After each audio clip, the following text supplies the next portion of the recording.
বন্ধুরা, আজকে আমরা চলে এসেছি আমাদের বাগানের পুকুরে ছিপ ফেলতে। আমার মা আগে ছিপ বালতি নিয়ে চলে গেছে, এখন এই যে আমরা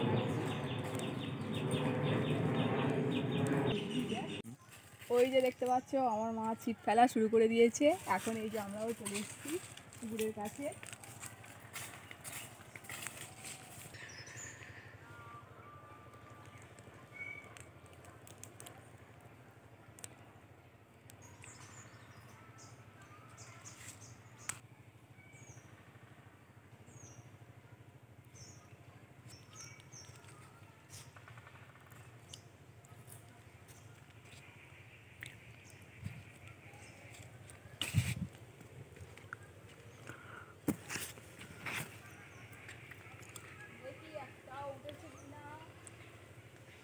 অলরেডি ধরা হয়ে গেছে।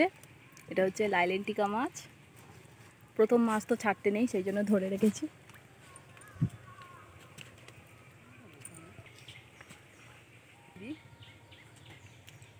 এই যে বন্ধুরা, এইদিকে পুকুর আর এইদিকে আমাদের বাগান। এই যে বাগানে সবজি চাষ করেছে। এই যে এগুলো মূলো শাক, এই যে এটা হচ্ছে বিনস কড়াই গাছে কিন্তু ফুল চলে এসছে। আর এই যে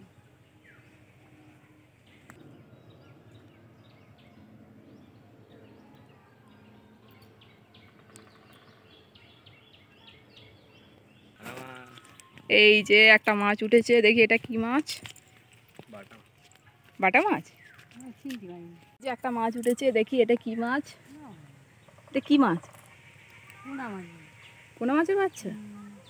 আমি তো মাছ চিনি না।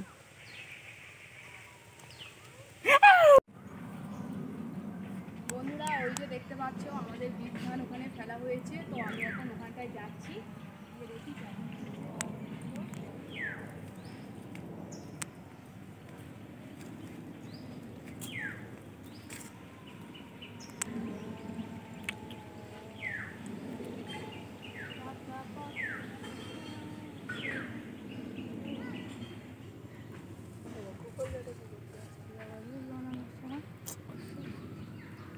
কি সুন্দর বীজতলাগুলো অনেকটাই বড় বড় হয়ে গেছে।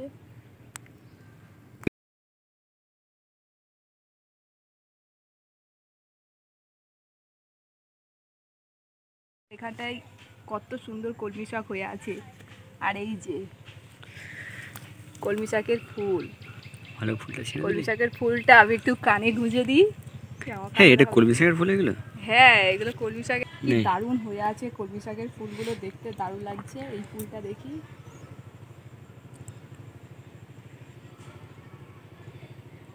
কেমন লাগছে, কলমি লতা উঠেছে।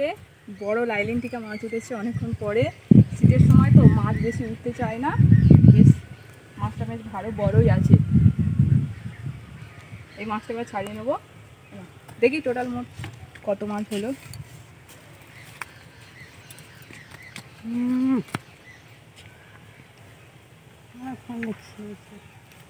শীতকালের সময় মাছ বেশি উঠতে চায় না, তবু আমরা মোটামুটি 3-4টে মতন মাছ পেয়ে গেছি। দেখি বাবা,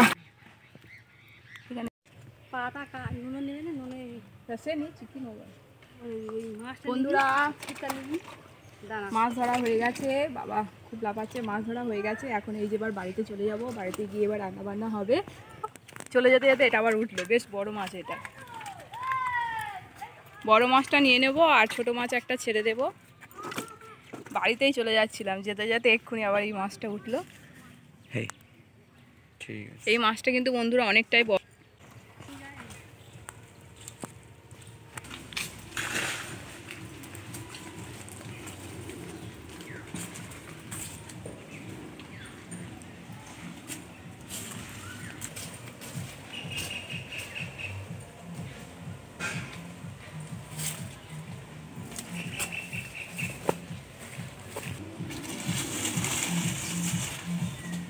আমাদের বাগানে যাওয়ার বীজ, বাবা কাঠের বীজ।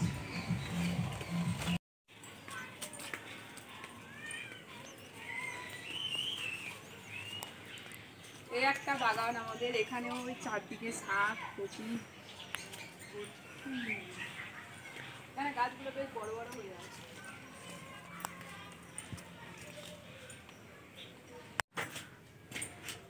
মাঠে থেকে এসে এবার ছাদের উপরে যাচ্ছি ধান দিতে। এই, এই।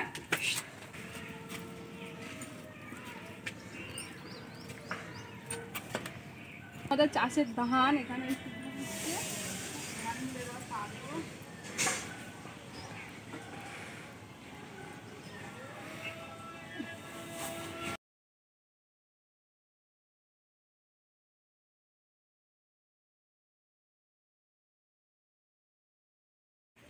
ছাদের উপর থেকে এই যে ধান টান দিয়ে এখন চলে এসেছি সবজি করতে। এখন এই আমি সবজি করছি। ধান আমার মা পা দেয়, তো আমার মা যেহেতু মাছ টাছ ধরে তারপর স্নান টান করে বাড়িতে আসবে, তো অনেকটাই দেরি হয়ে যাবে। আর ছাদের উপরে তো খুব গরম, সেই জন্য খুব তাড়াতাড়ি একটু ধানগুলো পা দিতে হয়, সেই জন্য আমি ধানটা পা দিয়ে দিলাম। তারপর মা স্নান টান করে এসে ঠাকুর ঘরে পুজো টুজো দিয়ে রান্নাবান্না করবে, সেই জন্য আমি সবজি টবজিগুলো কুটে গুছিয়ে রেখে দিচ্ছি। ফুলকপি কাটছি, মাছের ঝোল হবে। পুকুরের যে টাটকা টাটকা মাছ ধরলাম সেই জ্যান্ত মাছ দিয়েই ফুলকপির ঝোল হবে। আর বন্ধুরা, এবছর ফুলকপি খুব তাড়াতাড়ি সস্তা হয়ে গেছে। মাঝারি টাইপের ফুলকপিগুলো তো 20 টাকায় চারটে, 3টে 4টে দিচ্ছে। আর যেগুলো খুব বড় ফুলকপি সেগুলো তো এক একটা 10 টাকার মানে পিস দিয়ে দিচ্ছে। তো এই যে ফুলকপি কাটছি। আর আমাদের এই যে ওলকপিগুলো দেখছো, এগুলো আমাদের বাগানের ওলকপি, মানে আমাদের বাড়ির পিছনে যে বাগানটা আছে সেই গাছের ওলকপি। খুব বড় হয়নি, কচি আছে, সেই জন্য যেহেতু পুকুরের জ্যান্ত মাছ দিয়ে ঝোল হবে সেই জন্য টাটকা টাটকা ওলকপিও তুলে নিলাম। ওলকপি আর ফুলকপি দিয়ে মাছের ঝোল হবে। এই যে মা চলে এসেছে, মা ঠাকুর ঘরে পুজো টুজো দেওয়া হয়ে গেছে আর মা রান্নাবান্না করতে বসে গেছে। আর মাছটাও মা কেটে নিয়েছে, তো মাছ ভাজছে। আর এদিকে এই যে লাউ পাতাগুলো দেখছো, আমাদের ঘরের চালের উপরে লাউ শাক হয়েছে, তো সেই লাউ শাকের পাতাগুলো আজকে তুলেছি। অনেক দিন ধরেই তুলবো ভাবছি, কিন্তু তোলা হচ্ছে না। এই যে কচি কচি লাউ পাতা তো অনেকেই বাটা খায়, তো আমরা লাউ পাতাটা আজকে কিন্তু বাটা খাবো না, লাউ পাতাটা সিদ্ধ খাবো। মানে আলু মাখা দিয়ে লাউ পাতাটা সিদ্ধ করে, আর আলুটাও সিদ্ধ, দুটো একসাথে বেশ শুকনো লঙ্কা আর সর্ষের তেল দিয়ে মেখে আর গরম গরম ভাতের সাথে কিন্তু দারুণ লাগে। আর লাউ পাতাগুলো কিন্তু আলাদাভাবে সিদ্ধ করব না।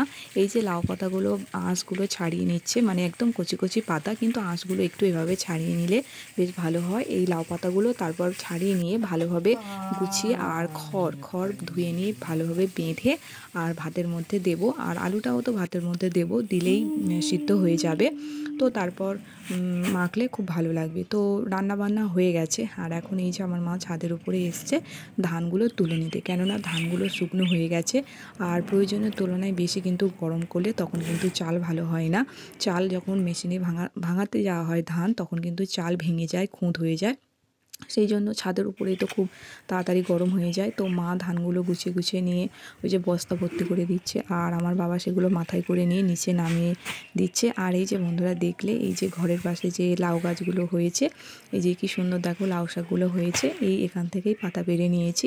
তো আমি ওই দিন শ্যাম্পু করেছি, সেই জন্য আমি রোদে বসে আছি, চুলগুলো একটু রোদে শুকিয়ে নিচ্ছি। আর মা ওদিকে ধান টানগুলো তুলে নিচ্ছে।